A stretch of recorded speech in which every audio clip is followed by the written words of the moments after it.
Rick, you didn't really have one guy that went off offensively, but a lot of guys, I think all of the 9 that played double-digit minutes scored at least 5 points. Really balanced effort on the offensive end tonight. How much did you appreciate that? I do appreciate the fact that, and I wasn't real happy with the way we started the game.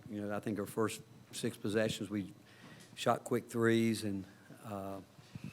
but once we settled in, we've got an unselfish team. We had talked about coming into the game more defensively, what we needed to do to get better defensively, because we still think we've got a ways to go there, was with one-on-one defense, knowing that we're going to play against Georgia's guards who are tough to guard, and especially late in the shot clock when they're just going to go at you. And they got some wiggle to them where they can set you up, step back, set you up, drive, and didn't want to foul. We thought that was important. And when early in the game, some of those shots led to them getting some easy baskets. But offensively, when we're moving the ball, sharing the ball, that's when we play our best basketball. What went so well defensively over the final 30 minutes or so? What went so well defensively? Maybe the final 30 minutes. I think they had about 24 points in that range. Well, you know what?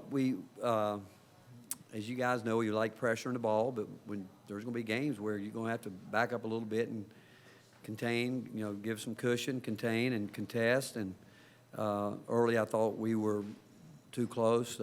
Certainly we were aware that we didn't want them to come in and overhelp and give up wide open threes, because they've proven they can do that too. We felt like the biggest thing that we had to do was not foul. And we just didn't want to give them a chance to get to the free throw line that way.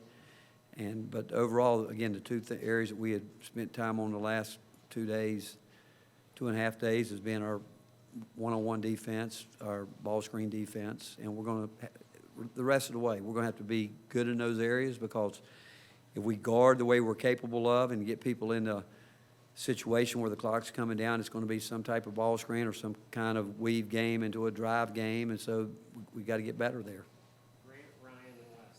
You guys are one of the better teams in basketball, going on 10-0 runs or something around that number. What goes into that other than, obviously y'all play good defense, but obviously scoring points in those moments as well?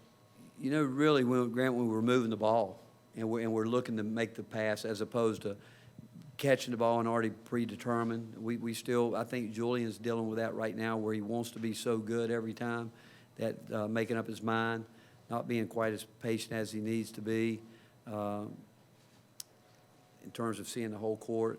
But when we move the ball, get our spacing, we're going to end up with some good shots. And then you couple that with the fact that we can get some deflections, which in the first half tonight we had 19 deflections, and you hope some of those lead to easy baskets in transition. But it's a combination of, I think, a couple different things that get you going on those runs. Plus, if you can get some stops in there, that's what really can kind of break it loose for you.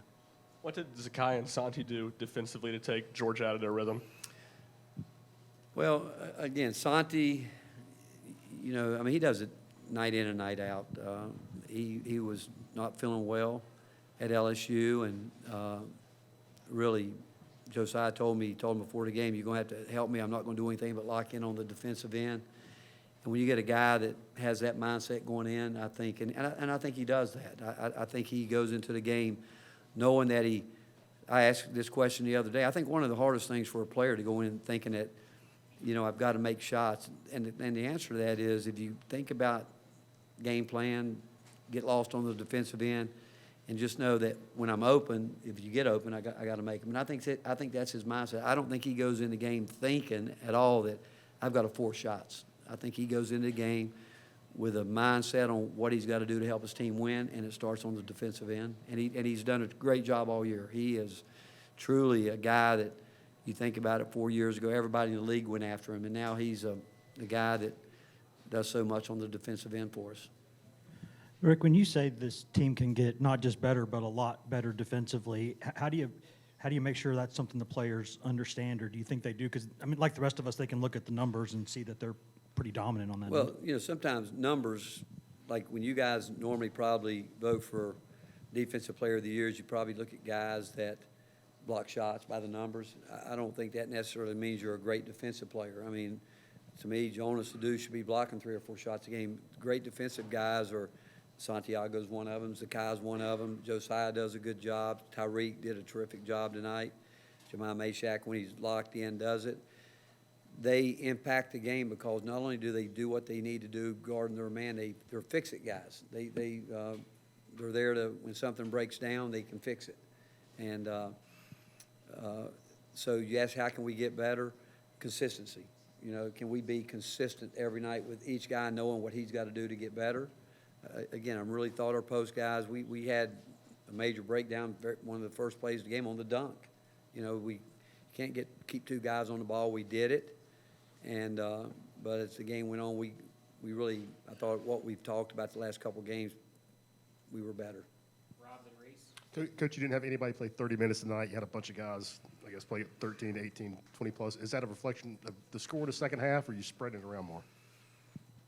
You know, a little bit of both. You know, I think that really proud of Tobey getting out there. He needs minutes. I mean, you guys have watched him. He's growing up right in front of us, and, you know, his minutes. Urosh, you know, been sick. You know, he's coming off not doing a lot of practicing, but I thought he was a real factor early in the game. And when we went back to our traditional big lineup, that's really kind of when we got control of the game, because we finally started putting the ball inside and putting some pressure on them.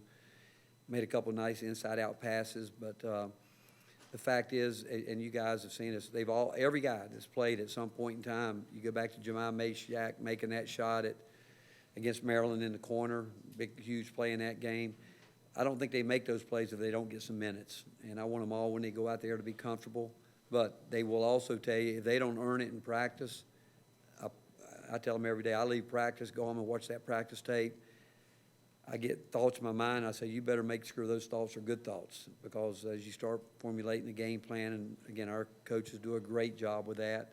But again, these guys work hard, and if they work hard, we trust them all. We do. We just want to give them all a chance to play if they earn it, and hope that when their number's called, they're productive. Coach, in the back here, it seemed like there was more of an emphasis to get the ball down low. How much of that was a scouting report, or was it just how the game unfolded? Every game, we want to play inside out. Every game. I don't. Again, that's why I was not real happy the way we started. And again, if I were playing Tennessee, I would say, hey, let's let them start jacking threes at the very. And it could have been a little carryover because we shot the ball well the other night at LSU, but. You can't. Every game takes on its personality, and that goes back to I use the word consistency, knowing how we want to work the game.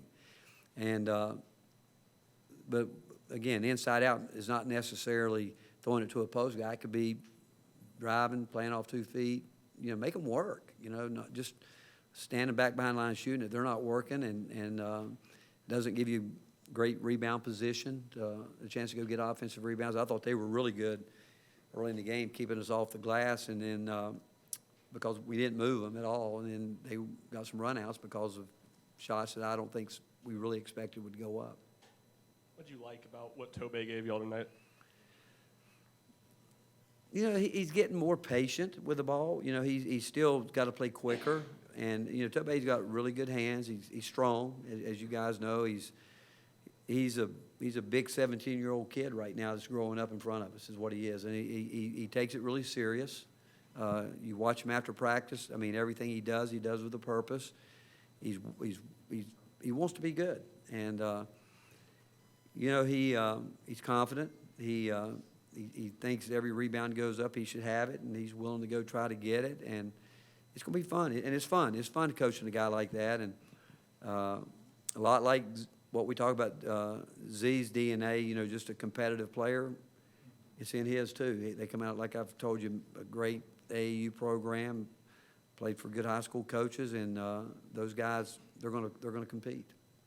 Not the best scoring night from Julian tonight, but he still kind of found some ways to affect the game, had 6 assists. Just how big is it for him to learn how to do that?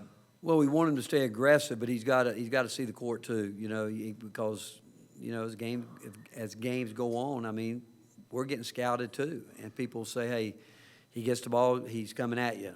So he's going, you know, getting gaps, you know, shrink the court on him. He's going to have to continue to do that, but we want him to be aggressive. I'd rather him err on that side of it than not being aggressive at all.